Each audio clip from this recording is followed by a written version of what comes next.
Well, hi, and welcome to this, my second installment of a new series that I'm calling How History Helps.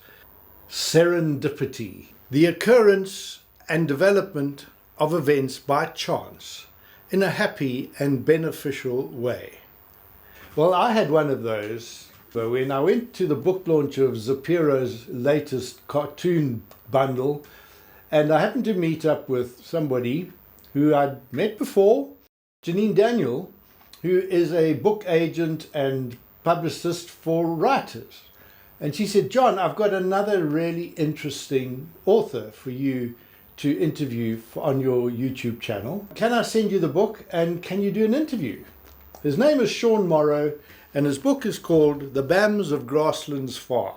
Anyway, I read the book and I've been absolutely fascinated because I didn't realize before I'd read it just how much serendipity that seemed to be happening to bring Seán and I together to have this conversation. Because, as you will hear, there were all sorts of commonalities that we found in terms of the research that I'm doing for the book that I'm writing on the life of Molly Blackburn, and the book that he's written on the Bams family of Grasslands Farm in the Eastern Cape. So we're going to reflect on what that all means and how we can help each other ensure that history helps. I'm not quite sure where it's going to go. I've never met Seán before other than on WhatsApp, but I feel like we're old friends because we obviously love the same things, and that's the basis of real friendship, is when you care about the same things together. Seán, thank you so much for this opportunity. This is now the second installment of a podcast series, How History Helps. And it's intended to basically see historical consciousness as a resource for helping us get insight into what's happening in our country and in the world at present. So what I just to open up with is just ask you before we get into your book, tell us a bit about yourself and how has history helped you? Look, I was lucky in the 1960s to study history, which I had always been very interested in through a most extraordinary teacher that I had, as will be the experience of many people, I suppose, to study history, a very conventional, old-fashioned European and Irish, British oriented history course at Trinity College in Dublin. It might really seem rather strange to claim that as a useful background for becoming a historian of Southern Africa, which is what I subsequently became, but I don't think so. It was a very rigorous study, old-fashioned it would seem now, of, say, Ireland and so on. To cut a long story quite short, my wife and I became a school teacher, a secondary school teacher, a high school teacher. We were getting a bit itchy feet in Dublin, where we were working, and we went to Zambia and became teachers there. And we became immensely fascinated by the environment we were in. And we've basically been the next 50 years nearly, we were in different Southern African countries, Zambia, Malawi, Lesotho briefly, and South Africa after 1992. So you ask about sort of the importance of history and so on. I personally, I think any historian will say this, be they professional or amateur, if you like, that you can't actually understand the present unless you know about the past. It seems self-evident, but then it would be to a person like me, I suppose. But I do regret the lack of historicity, I think, that we do see quite widely in the modern world. I think it's, all sorts of cliches come to mind about repeating the errors of the past if you don't know about what happened in the past. So I can't think in any way except in a historical way. If I'm looking at the problems of today in Ireland or in South Africa or wherever, I will automatically, if you like, go back to the past. And if I don't know about it, I'll make some sort of effort to find out about it, I suppose. So to me, history is a way of thinking, a way almost of being, it's fundamental. Because, I mean, as a social worker, I've been very inspired by the work of a Chilean development economist, Manfred Max Neef, who I met in 1993, just before our elections here. And he makes the point that alternative economics that he tries to encourage, there are two categories of resources. You've got conventional resources, which are money and power. Now, they're characterized by the fact that they get depleted by usage. Whereas he said there are a range of non-conventional resources for development, which in contrast to the conventional resources are depleted by non-usage. And one of them, he says, is historical awareness.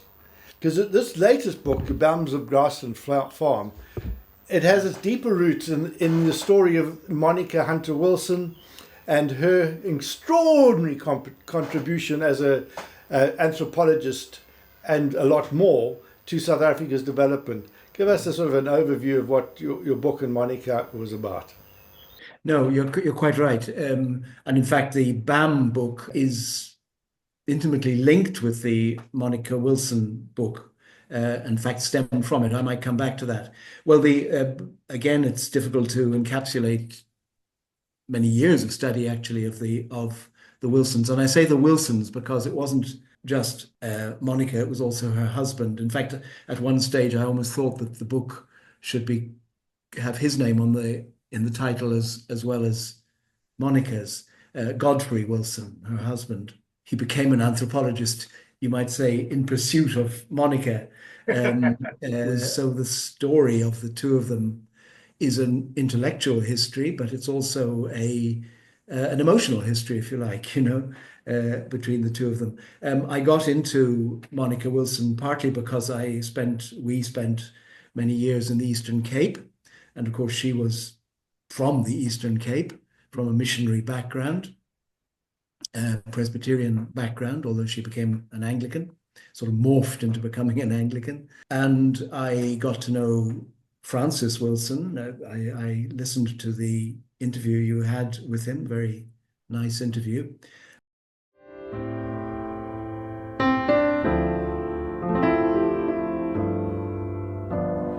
I grew up in a very unusual home for a white South African because Monica had been born at Lovedale, where her parents had lived for, well, by the time I was born, they'd lived there for over 40 years. As missionaries at the great educational institution. Monica had been brought up there, was at school with Frida Bokwe, who was the person who married Z.K. Matthews. And Frida and Monica were friends for life, and so she knew all kinds of people through that connection. And she became an anthropologist because she realized, she started studying history, but she realized that all the history of South Africa was written from the colonial side, and that there was very little written from the side of those who had been conquered. So she decided the only way to deal with that was to learn anthropology and to be an anthropologist and to go off into the field. So she went, I mean, she's known as an anthropologist, but in point of fact, her motivation was history. And so that her first big book, Reaction to Conquest, which is a study of the Amampondo, and tells you a lot about their social life and love of the land and all that kind of stuff, is also in search of the history. And she subsequently was co-editor, as you know, with Leonard Thompson of the Oxford History of South Africa, which really marked a watershed in the shift of history from just history from 1652 as seen by whites to a much deeper, more inclusive history of South Africa as a whole. Now, of course, that's moved on a long way since the Oxford History was published, but it was a breakthrough at the time. And so, in a funny way, Reaction to Conquest, which is an anthropological book and seen as one of the great classic studies of a South African society, of the Amampondo, was itself part of a process of getting a deeper history and understanding of South African society. I took an anthropology as an additional subject And actually anthropology and history, I ended up getting more marks for those two subjects than geography, which was my specialty, because I ended up getting more interest out of history and anthropology. And I ended up actually taking up lecturing anthropology. I was doing anthropology 1, but because I was so passionate about the thing to explain, because Ponderland was one of the case studies, such that I was invited even to teach in the evening classes. So I would teach the day classes, and then I would be invited to come and do presentations. She wrote extensively about the Eastern Cape. And I was also interested in women in academia. And again, the history of women in academia, which has not been an easy one, and perhaps to some extent still isn't. She was a pioneer in that in South Africa, in that sphere as well. So there were many reasons why Monica Wilson was a very attractive subject, if you like, for my my research. I only had one immediate interaction with her when I was in Zambia. I wrote to her about her husband, really, because he had been the director of the Rhodes Livingston Institute before the Second World War, and during the Second World War, indeed. And I thought she might be able to, I was interested in him at that stage. I didn't know that much about him. And I wrote to her asking for some information, which she, with great courtesy and speed, replied to me about. Anyway, that was the, if you like, the origins of the book. I left the Eastern Cape, went to work in Pretoria, researched and finished the book there in Pretoria. I regard it as the most weighty thing that I've done or I'm likely to do. I became very, very engaged with Monica and Godfrey. It was it's a very tragic story, actually, because Godfrey was very brilliant, but also depressive, and he eventually committed suicide. That's all in the book. So I remember doing reading the letters leading up to that, and it really was a most harrowing experience for me, although a very fulfilling one as well, to read the build up to this appalling denouement, you know. And she never remarried after that. This was during the Second World War. There are so many things I could say about the book, but I should also say that the sources, as for any historian, the sources were extremely important, and I had enormous resources for doing this book. The papers that were kept, the Wilson papers that were kept in UCT, which were part of the appalling fire that hit the Jagger Library in Cape Town subsequently, but I think they do seem to have survived. But also papers that Francis had in his attic, and of course because I also used oral sources, the interviews with the Wilsons and many other people that knew Monica. That was the genesis of the book, if you like. I mean, her book, Reaction to Conquest, I discovered when I was at the beginning of my immersion into the struggle of the Amadiba people against the plans to mine the ancestral lands for titanium. And I happened to be visiting a friend of mine, Tim Gray, who was a priest at the Anglican church here, and he said, "Oh, I've got a book for you, which I think you'll find helpful." And it turned out that Tim Wilson was a member of his congregation. So I got the book Reaction to Conquest and took it to meet the Queen, and there's a whole story which I talk about in my own book, The Promise of Justice. So there was this incredible sense in which how Monica had come into helping me, give me a sense of confidence to engage in a hugely complex situation. So there in itself is illustration of not only how history helps, but how anthropology helps. And then, of course, since then I got to know Francis and Tim, whom I see regularly. So it's lovely to see that legacy, but that tragedy of how they've come through with his suicide and all the rest.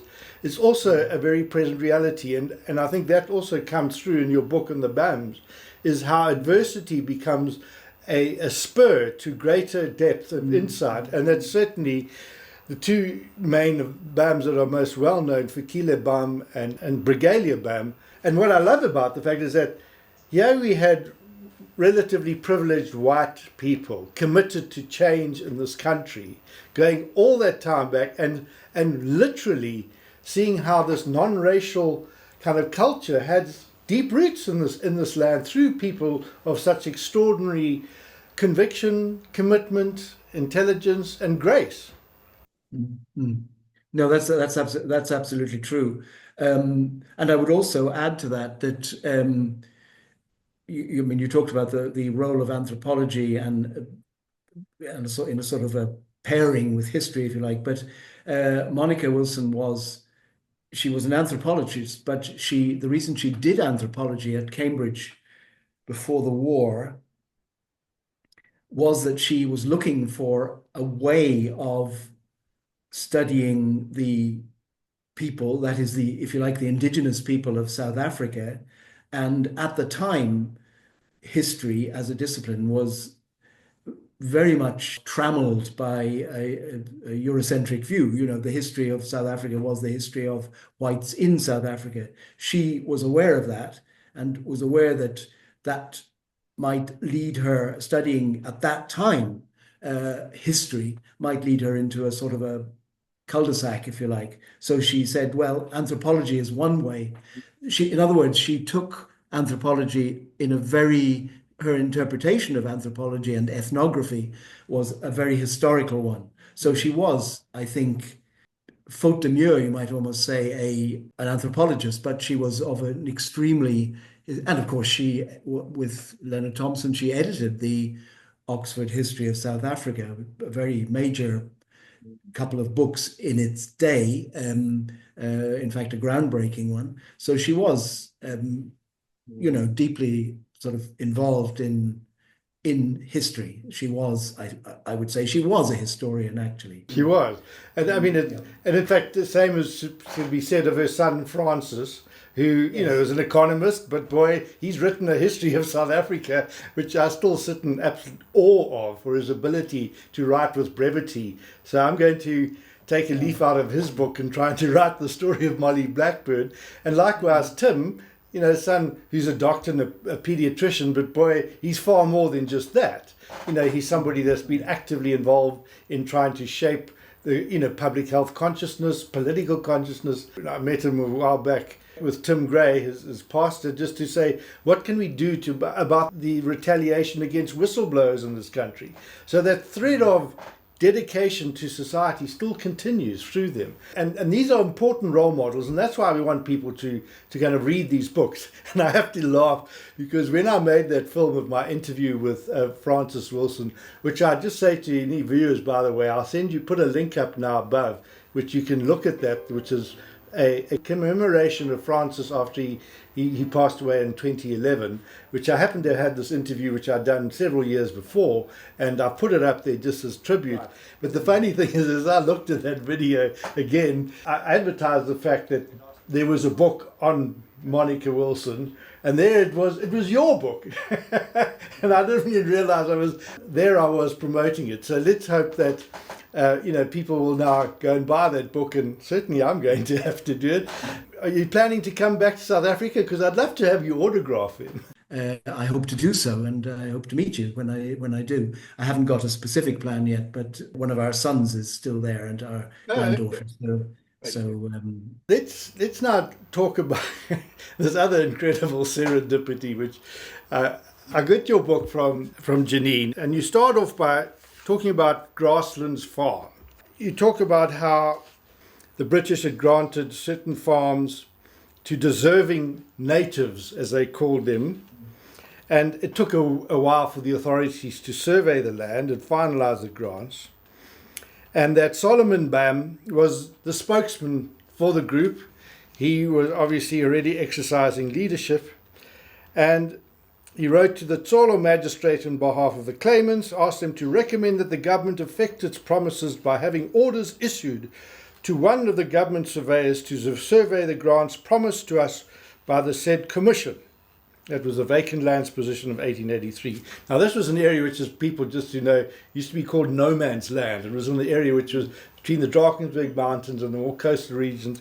And goes on to say how the Tsolo magistrate wrote to the chief magistrate of Kokstad asking that, in view of the promises made to Solomon Bam, interpret at this court, and the other native constables, the grants be immediately affirmed by the colonial parliament and the survey undertaken.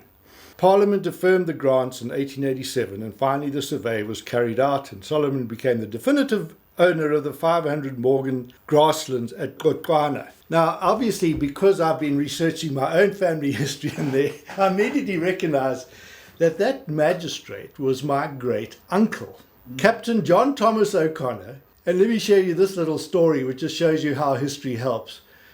My good friend Sinagoga Zakulu, who appears as well in that interview, in that video that I did with Francis Wilson, he became my history teacher. And this is particularly goes to your point about those of us with white privilege making sure we don't think that our narrative is the only one. And I had discovered that my great-grandparents had actually grown up and lived in Ponderland, had immigrated from Ireland, had settled there, and my great-grandfather's brother, Captain John Thomas O'Connor, was the magistrate at Tsolo at the time. Sinagoga said to me, "John, if you want to know more about your great ancestor, go and see Jeff Perez at the Corey Library." Jeff was very there to welcome me, and he kind of presented to me a kind of a wodge of documents. He says, "John, I think this will interest you. These are the papers and diaries of Captain John Thomas O'Connor." And he said, "I would like you to transcribe them, please, and get them published.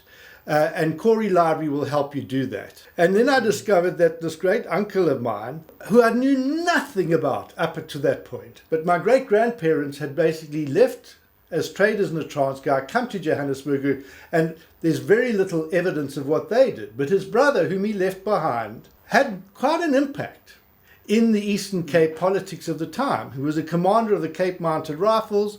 He then kept his title and then was made a colonial magistrate, and Tsolo was a second assignment, and he happened to be the magistrate at Tsolo. And in his diaries, and there he mentions Solomon Bam repeatedly as being this court interpreter with whom he worked very closely. I was no longer discovering quaint facts about the 19th century. So the interesting thing is that the Mpundo Misa people gave him a name, Zinslaba Zahlukeni, which means the stabs are divided, or in other words, that he acted without fear, favor, or affection, was completely impartial. Now, I don't want this to be about my great uncle, but you can understand how excited I was in reading that. Fascinating. And in fact, I wish that I had been more nimble on that, because it would have been fascinating to have incorporated what one could have learned from those papers into the book, but I didn't. So there you are. You can atone for it by writing the story. You can work with me, and I'm sure Jeff would be thrilled to have you, the two of us, collaborate to get that story, because you obviously are the way you've written this book has been such an encouragement and a help to me to kind of know how to thread this needle of how to tell a story that's interesting, particularly when the descendants are obviously all still alive. Pick up from there and tell us about the experience of writing this book. Yeah, it's a very interesting question, that, I think, this particular book, because to give you a little history about it, I was approached by Brigalia because of her brother, who appears in the Monica Wilson biography. I interviewed him, Fikile. She approached me about the book, and she had two ideas at the time. She wondered about a biography of herself and also of Fikile. And I thought, well, there isn't really space in the South African literary historical landscape for two separate biographies of the two of them.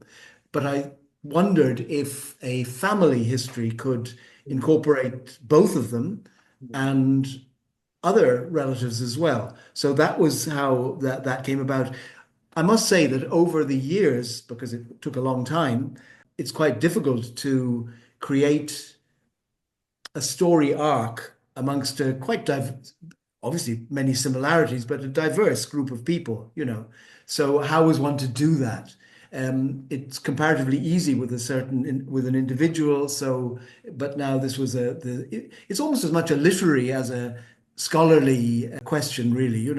How do you create an interesting story, not just a mass of different facts about different people which don't appear to be particularly connected? So that was a problem which I'd created for myself, if you like, by this suggestion of a family biography.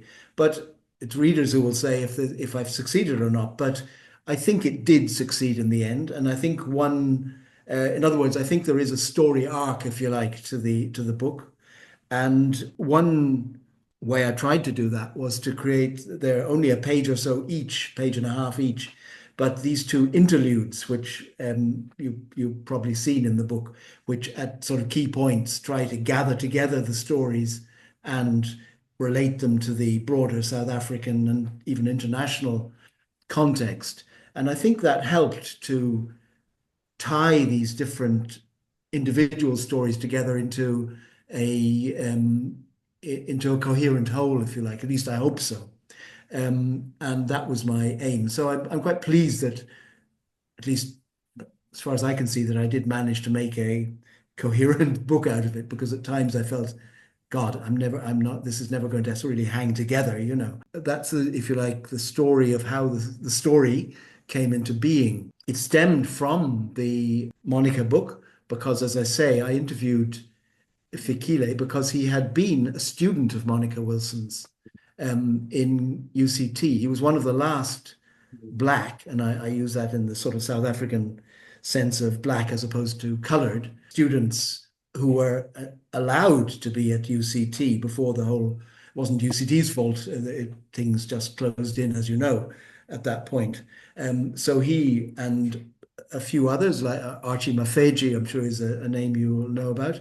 He was also a student of Monica's, and in fact, she and he wrote a book together about Langa in Cape Town. Bams, they were family friends of the Wilsons, and they remain so. I mean, Tim and Brigalia would be friends to this day and would see each other every so often. So the book, the Bam book, was not at all dissociated from the Wilson book. And I think you could even say that the two families, I mean, I say this as, say, Tim would as well, with a certain sort of ironic smile, I suppose, because it has so many oddities about it. But you could say that both the Wilsons and the Bams were, you might say, Eastern Cape aristocracy.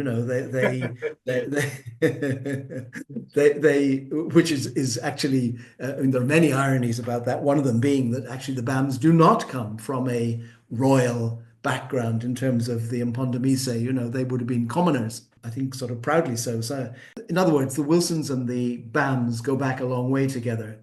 And I mean, your great uncle is another, and the Wilsons and many other people. I think it's important to hold on to such people, because within the context of a colonial enterprise, a huge colonial enterprise, not just in South Africa, but in all over the world, there are always eddies and cross currents, And this is, I think, what history as a discipline, if you like, or as a way of thinking, more, let's not call it a discipline, but as a way of thinking, because it's not confined to professional historians. But as a way of thinking, it helps to focus, not to the extent that you ignore the great currents of history, but individuals are different, and there are all sorts of eddies and even contraflows, if you like, and people like your great uncle, who was, after all, a colonial civil servant, but he wasn't necessarily the same as some other colonial civil servants. And the Wilsons are not necessarily the same as other white people in South Africa, and the missionary background meant a lot. Maybe, I don't know, the Irish background may have meant something to O'Connor, possibly. I have no proof of that, of course. Maybe you will, in your digging, maybe you'll find that out. But I think the Scottish background, in the case of the Wilsons, had a certain importance. I mean, one is always very reluctant to make absolute statements about people because they're living in their own time. Like your great uncle, he was who he was when he was. It doesn't say everything about him, does it? You know what I mean? The sort of almost caricatures that are meant to apply to everybody about being racist and this and that may not have applied to him. I don't know. I'm sure he went to the club and drank with his mates and all the rest of it like anybody else would. And I mean, he was a person of his time. He couldn't be anything else. But there were differences, it seems, about him. The interesting thing is that he came under a lot of flack from the other magistrates because of his commitment to act affirmatively. In those papers, there's a letter to the editor written by a native who sees all. It's written when the first census was taken in Transkei. There had been an instruction to ensure that they could employ as many black enumerators as possible. In fact, this is what's so interesting. You think of Brigadier Bam eventually becoming an independent electoral commission, but most of the magistrates disregarded that, except my dear great uncle. He went out of his way to ensure he employed black enumerators. And this guy then wrote a letter to the editor saying, Captain O'Connor is the only, and he was criticizing all these foreign-born magistrates who get imposed on us. Now, he probably didn't know that my great uncle was in fact born in Ireland, but he had so learned the language and so indigenized himself, could speak the language. He didn't need a court interpreter. He didn't need Solomon Bam to interpret for him, because he could speak very well. And so rather than be a virtue signaling sort of flattery, when Sinagogo helped me kind of get that, he says, do you realize, John, that in African tradition, ancestral connections matter? And part of the problem is that settlers would come from Europe and settle in Africa, in Canada, North America, Australia, and they would almost come as complete strangers, failing to understand that the indigenous people would want to know who they are, who they're coming from, who are your ancestors.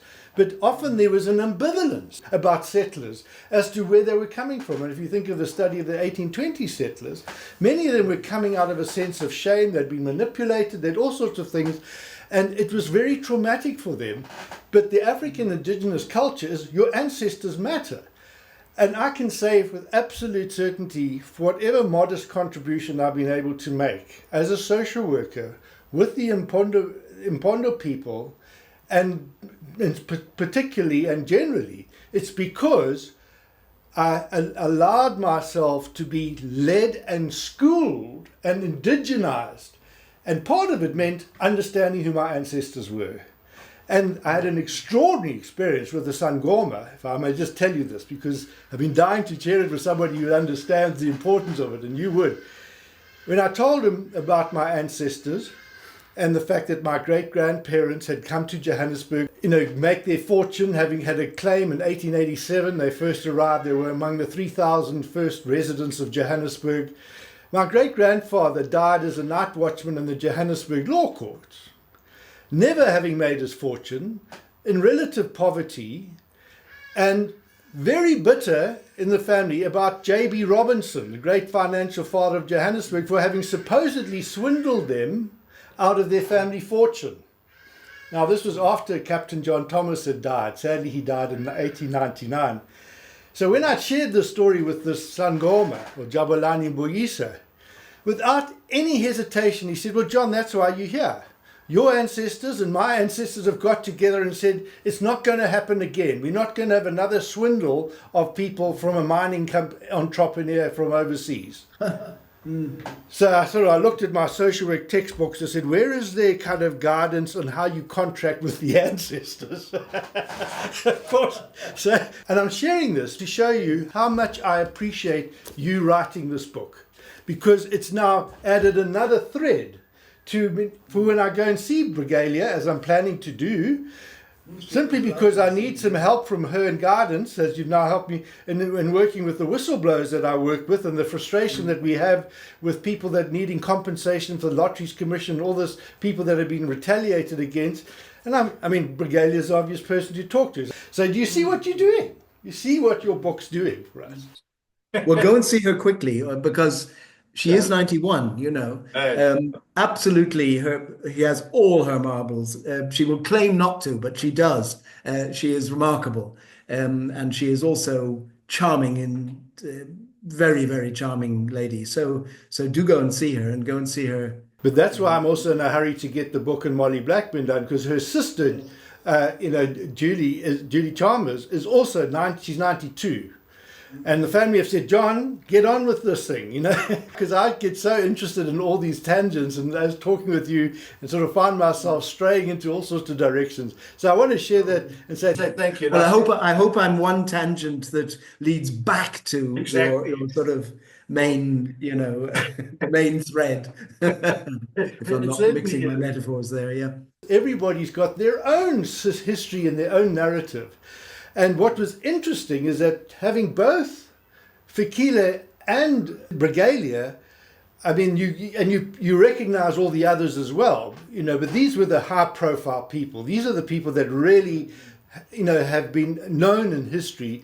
And I love the metaphor you used about an ecosystem. So you're not only an historian, you're also an environmentalist. You understand the nature of how ecosystems work. And say a bit about how that metaphor came to mind. If I said it, I sort of dropped it off quickly. I didn't really think about it particularly, but it's a rather good one. It actually links the sort of historical approach I was talking about to the environmental questions, doesn't it? That are so prominent these days, because they are all sort of linking systems, if you like. I mean, I read the document that you sent me. Have you got a body of other chapters? Have you written something already? Yes, that's an overview. It's basically got 15 segments, and I've basically written a third of it. So, I've got 10 more segments to go, and done all the interviews. Interestingly, several people that you've also interviewed, I think Kusta Jack being one of them, Saki Maklzoma, who features in your book and features in my book. I had a wonderful conversation with him, which is actually up on my YouTube channel. I can refer people that to, because what I found doing as I'm writing the book, I do these interviews, I say, well, this can't wait for the book, it needs to go up. So it's like a dynamic process, which is again why I like the ecosystem thing, because ecosystems are dynamic and they're interlinked and they connect. The structure that I've done with this book is I found that there are 4 significant funerals and that's why I was interested in the chapter you talked about Fikile going to the funeral of Robert Sobukwe, because Molly Blackburn saw her beginning of her activism, so Judy tells us, as being at that funeral as well and seeing this incredible potential for conflict and violence, and her turning to her sister and saying, Judes, I think we've got to get off the sidelines. And she then got involved, and that's in 1978, and then of course one thing led to another.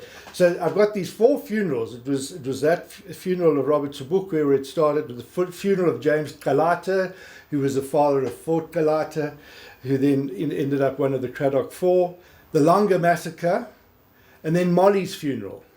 And there are 20,000 people at a funeral.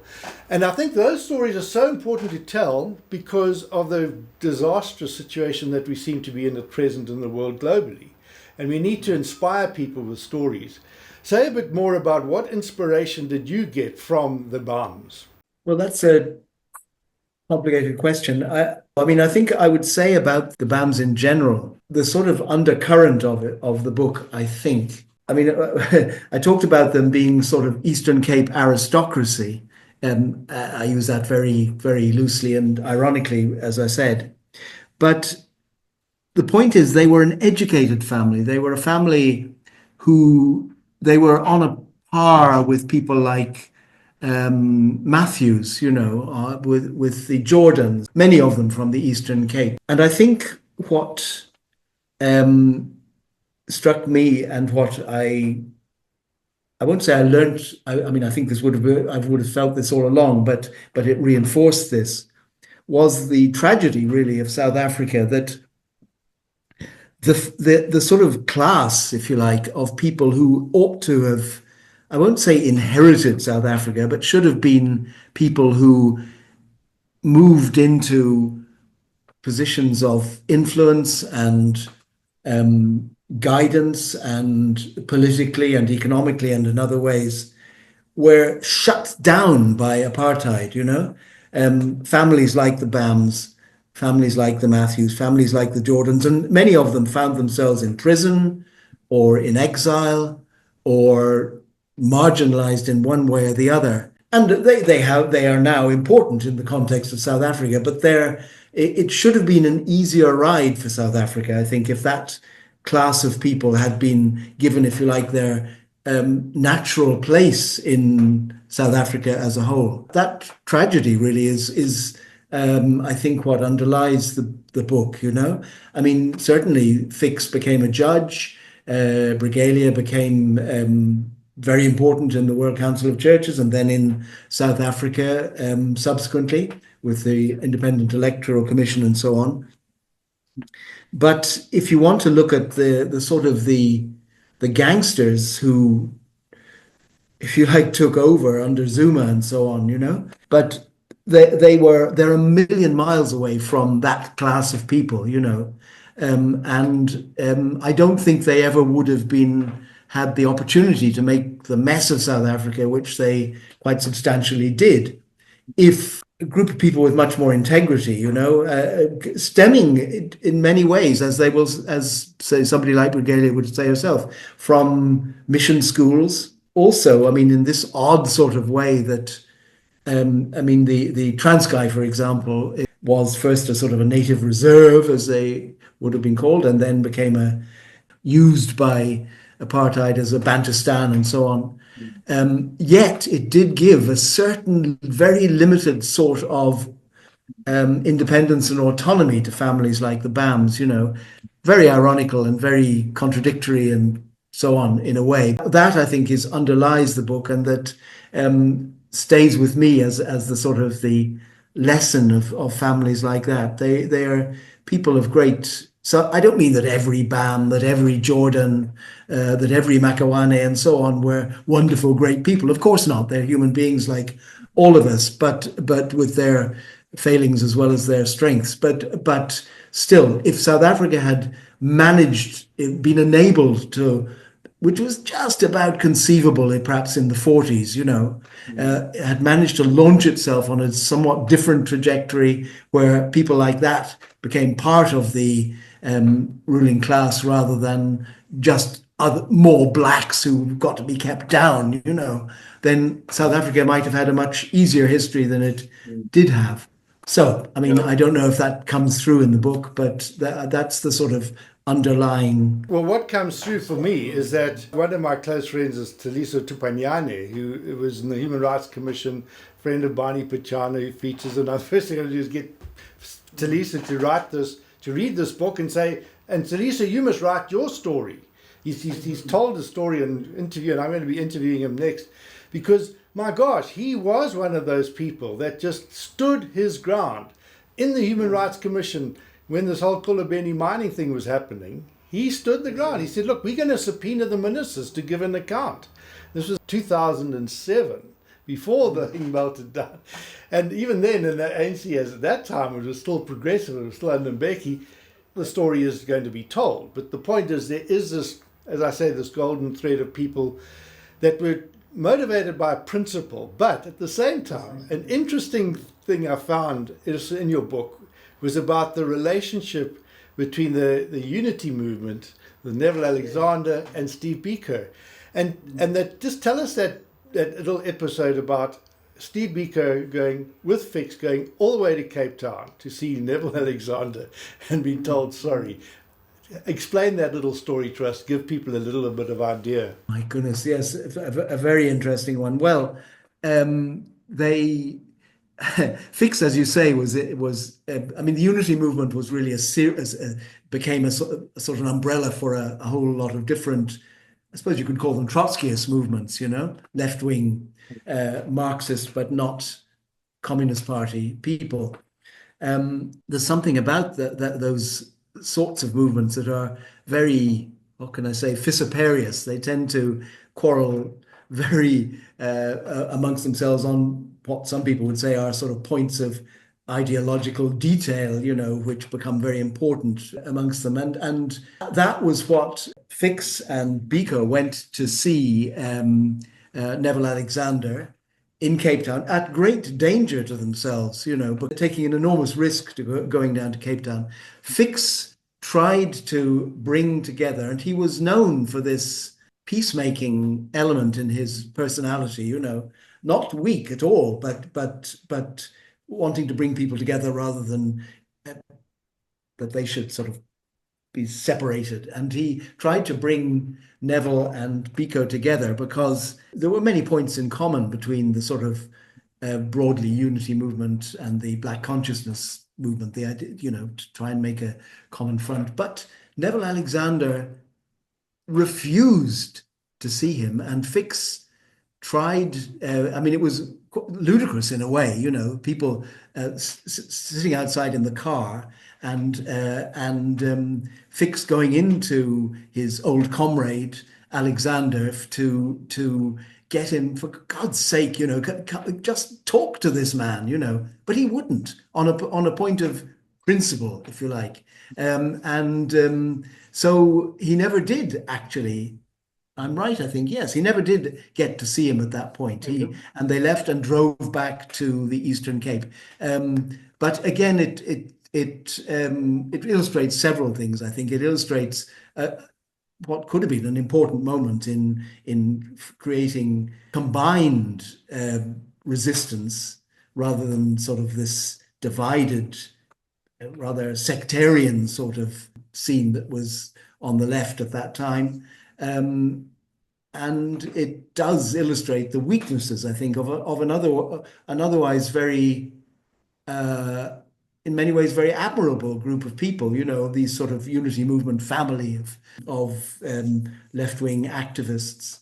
But they did they did have this terrible tendency to stand on points of principle as they saw it, which actually were quite destructive, I think, in their way. Fix was not like that. Fix was a unifier, not a divider, even though he had been involved in that world of Trotskyist politics. Well, it's interesting because Saki has similar reflections from when my interview with him about how the ideological warfare that was going on within the liberation movement. I mean, do you know if Neville Alexander had commented on that and given an explanation? Because the tragedy of it is that a few months later, Steve Biko gets arrested and dies in detention.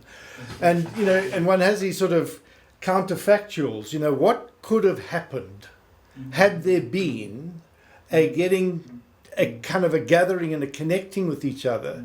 Because in the 80s, the Catholic Bishops' Conference put out a document called The Things That Make for Peace.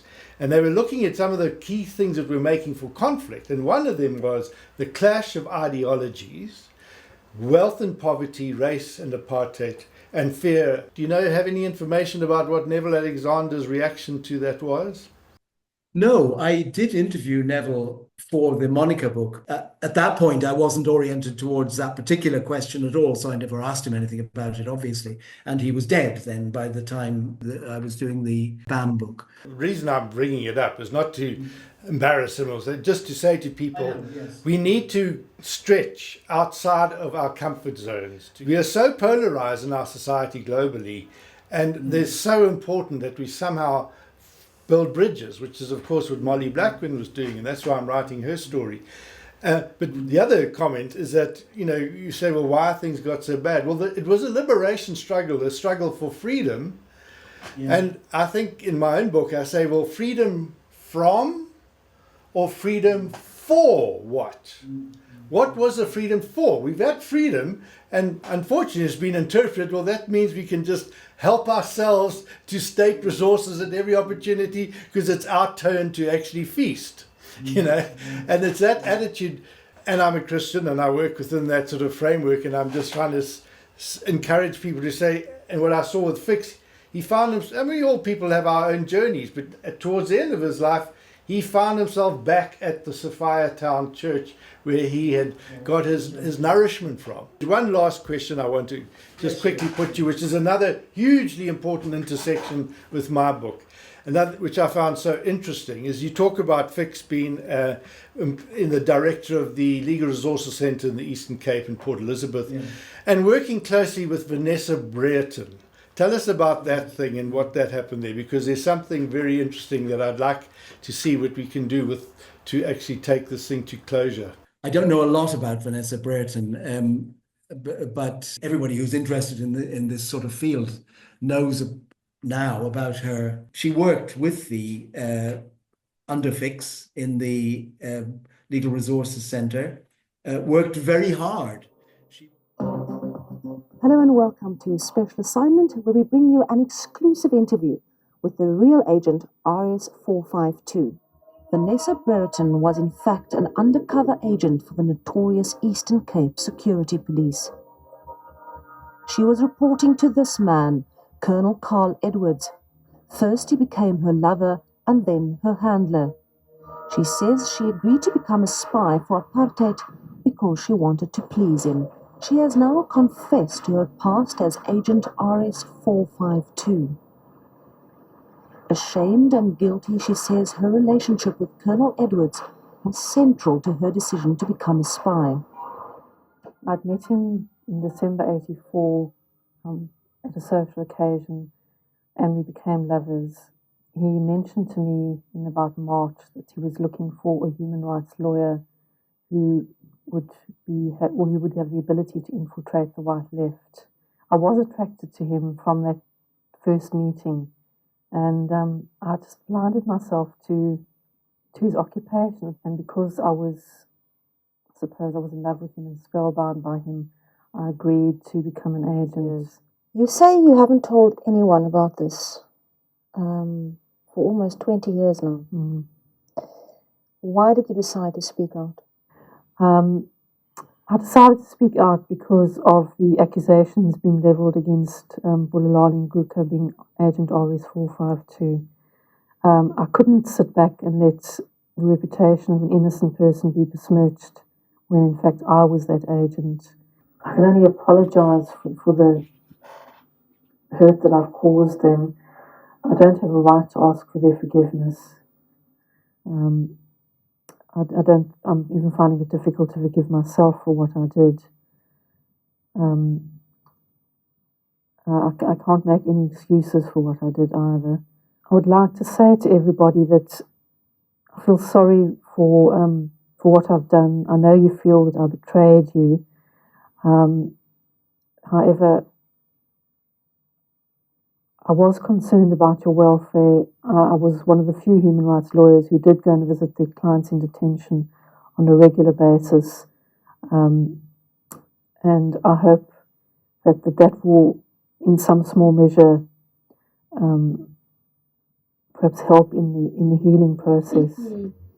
Unaware that she was in any way connected with my detention in 1988. Yes, that's it. Would you forgive her or not?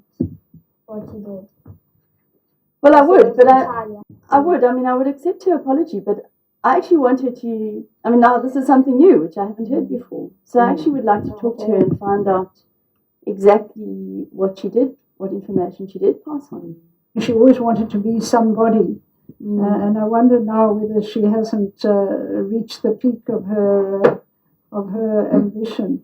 But I mean, I think at the end that she was quite sincere in what she's saying, and she strikes me still as being very unhappy. And she says how unhappy she was in those years. She doesn't look at all. So people thought, my goodness, she's a wonderful person. She's doing all the. But clearly, what she was, as we now know, she was in fact putting all this energy into her treachery, if you like, to informing on people. Presumably that included the people in prison, and so a really horrible thing. But that was not apparent in the LRC. At the LRC, she was a she seemed to be a very reliable and hardworking member of the team. The reason I bring it up, because this is a podcast, a YouTube thing, which who knows what sees it. And I'm hoping that somebody who knows Vanessa does see it, because the two big things that have emerged from our research, which were of concern, obviously, with Molly's children, her family and her grandchildren, is that, firstly, was Molly's death and the head-on collision on 28th of December 1985 a orchestrated hit, or was it an accident? And everybody I've spoken to, including Patrick Brasher, who you interviewed, he was Molly's attorney, when she was brought before court of the defamation suit which I tell that story in my previous episode. And everybody said, look, there was no evidence to go on. So I basically said, look, maybe something will come out from the publication of this book. But the more important thing, which the family have said, they said, John, what we do feel a sense that of closure is needed is that Vanessa Brereton was a guest in our home. She would come to meals. Molly adopted her, gave her support, particularly because, as you say, she did have this disability and she was struggling with self-esteem issues and all the rest. And they want to reach out to her and say, look, they want to effect, shall we call it, some restorative justice process of some healing. Yes. So, I haven't been able to trace her. I've spoken to the journalists that interviewed her at the time. I've spoken to other people who pride themselves on being able to find people. And of course, she doesn't want to be found, because there's a sense that people feel that she probably still feels so ashamed of what she did. Who of us haven't done things that we're ashamed of, that we don't want found out about? And everybody is a prisoner of their context. We're all prisoners of history, but we need to become prisoners of hope. And we need to somehow know our history, own our history, in order to transcend it and be free. And this is really what I do with the whistleblowers. I say to them, own your history, make sure that, because then you earn the right to finish your history.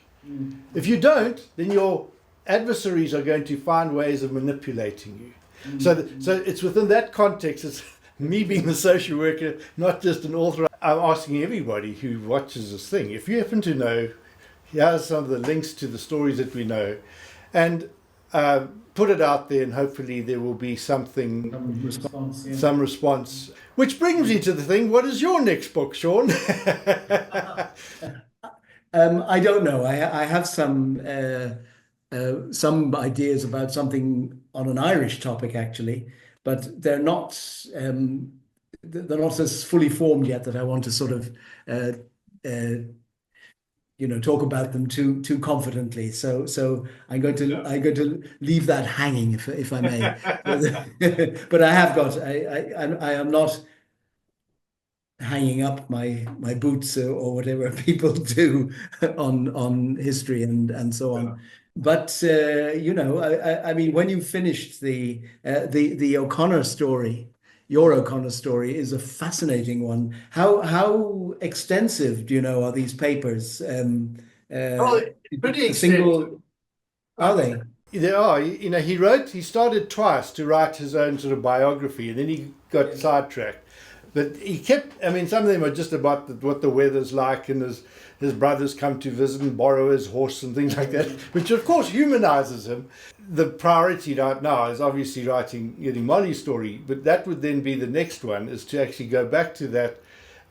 Social workers are not meant to become the story, and I've found myself in the situation of having done something and worked as just doing my job, really, inspired by people like Brigalia Bam, a social worker who saw what social work was all about, and she was like one of my role models. That's why I'm so eager to see her.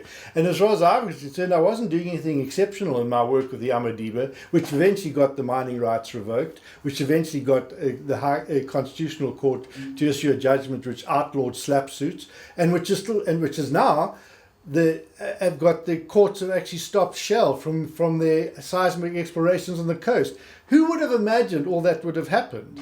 Now, I just want to say, look, folk, you've no idea how much change people can bring about if they are actually own their own stories. So in that sense, I'm wanting to say, here is a narrative, my family narrative. Pick it apart if you like. Here it is. John Thomas O'Connor was by no means a saint. In fact, in his diaries, half of it is about his debts and the fact that he was lamenting the fact that he had all these debts, and his very broken relationship with Donald Strachan, who had been the magistrate at Umzimkhulu, and he had been his deputy, and the two of them, as far as I've been able to work out, used to play poker together. And basically, he had huge gambling debts. You know, and this was why he had this debt. There's one page of his diary where he says, if anybody gets to read this, I would hope that my children would actually learn this thing. Do not get yourself into debt, you know, because he was heavily burdened by his own financial woes. Now, of course, you know, the Mpondomise people and everyone say, well, here's this privileged Captain O'Connor living in this magic. He's surely kind of got everything that he needs, but this guy was having to carry a very heavy burden all his life. You know, perfection is not, in fact, it's an obstacle. It's simply about saying that there's a marvelous sense in which when people do own their stories, their, you know, transformation happens. And even though you might feel shamed about it, every saint has a past, every sinner has a future. But I want to say in closing, you know, what really is as a warrant for people, why people should buy this book and read it and digest it, is that what you have done is been able to thread a very difficult needle of actually showing that stories are the secret reservoir of values. And I'm quoting here Ben Okri. He's got a marvelous quote, which I use often in my interviews. He says, and the stories people tell themselves, if they are based on lies, future generations will have to live with those lies. If their stories seek to confront and embrace their deeper truths, it will free your history for future flowerings. Now, I just love that. What we see here is a family and two very prominent members of that family who have fully owned their stories. And it's those stories that will actually flower. So I want to just say there's a really good reason for why people should read the book and to begin to reflect on their own stories, their own life, in what respect they are also in denial or self-deception about the narratives that they've inherited. And maybe just to end with, to just give people an idea, just a last, right from the epilogue. You said the Bam family network today reaches out far beyond the people in this book, with a large network of cousins, nephews, uncles and aunts. In African terms, brothers and sisters, fathers and mothers. Some are highly educated and successful in the professions, the arts, the church and other fields. These are the beneficiaries of a lasting commitment to education linked to the churches, passed down through the generations and bolstered until it was transformed into an authoritarian homeland by the fragile and vulnerable autonomy of the Transkei. They also benefited from confidence in their own talents and social standing, which was attacked but not eliminated by Bantu education and other devices intended to prevent the growth of a strong and self-confident black middle class. And then you go and you acknowledge all those wonderful people in the family. I think that for me, the interesting thing is that you not being South African is precisely why I think your book is so valuable. Because we, in a sense, are too enmeshed and subjective to the narrative to be able to somehow see the wood for the trees. You know, back to the idea of future flowerings. And what I think you've done, Seán, is shown that we live in a globalized world. You've taken an interest from your position of relative privilege, if you can call it that, an interest in education, and you've actually made a contribution to help us better understand themselves.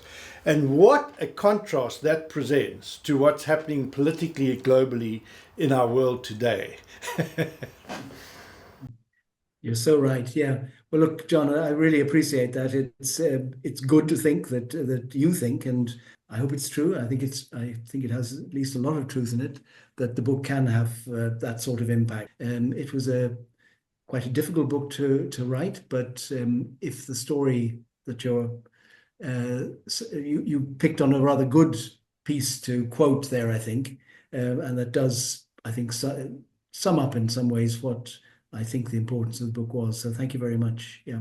And Janine Daniels, thank you very much. Acknowledgement to you for reaching out to me again and giving me another useful thing to really get me back on track, looking at my history, looking at Mali's history, looking at South Africa's history, and saying, it's not all that bad.